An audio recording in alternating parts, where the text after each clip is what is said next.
Pietro Fraccabrino, presidente della Fondazione Ordine Mediterraneo degli Architetti, questa iniziativa del prossimo 7 aprile che si svolgerà in un luogo importante nella memoria, ricordiamo, Santa Margherita del Belice per il terremoto.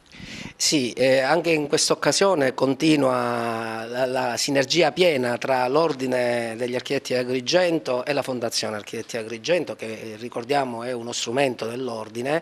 e come tale sposa in pieno le iniziative che ormai da tanti anni vengono portate avanti nel territorio per la promozione della figura dell'architetto, ma per la valorizzazione anche delle risorse del territorio, architettoniche, culturali, urbanistiche, monumentali. E in quest'ottica abbiamo voluto dedicare una giornata di studi, questo convegno, devo dire, sulle politiche di rigenerazione e riqualificazione dei territori dissestati, colpiti da sisma, ma anche di tutti quei territori, compresi i centri storici, che oggi versano in condizioni di abbandono e comunque di condizioni di trascuratezza non indifferenti. Allora questa vuole essere un'occasione per riflettere sugli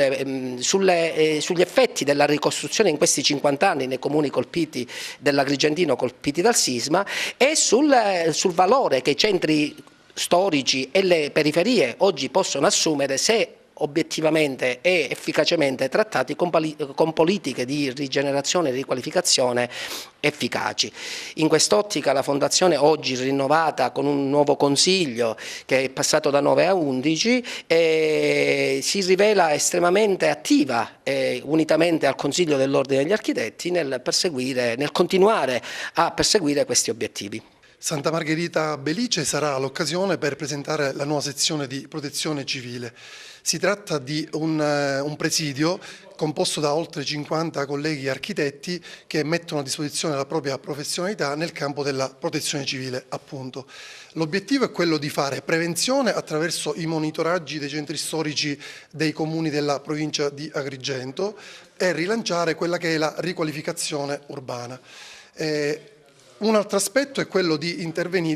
un pronto intervento eventuale, ci auguriamo di no, in caso di emergenza sisma, così come è avvenuto recentemente per il sisma Centro Italia, che ha visto protagonisti anche alcuni degli architetti della nostra provincia di Agrigento.